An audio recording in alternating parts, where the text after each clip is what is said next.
In this video, I'm going to show you how you can record your laptop screen with a voiceover and also including the system audio as well.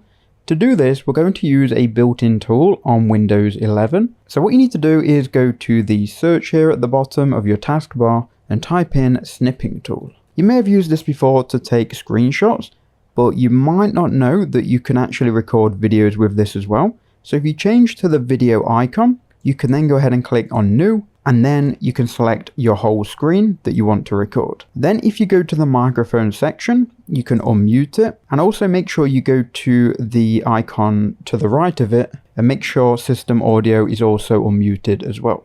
From here, you can go ahead and click on start recording. It will then count down and start recording your screen. If you've got more than one microphone available, you will be able to select it on a drop-down menu, but I only have one.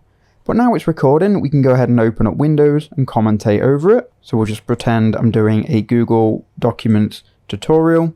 Once you're happy with the recording, you need to click stop recording at the top. You'll see it, it'll be a big red square. That will then open up the video. As you can see, this video has been captured and everything is in full HD with our audio as well. We can then go to save in the top right hand corner. You can then save this video anywhere onto your computer as an MP4 file. So here we can see the recording, which we can now open. If you've got more than one microphone available, you will be able to select it on a drop-down menu. And that is all you have to do to record your computer screen with audio, both system and microphone.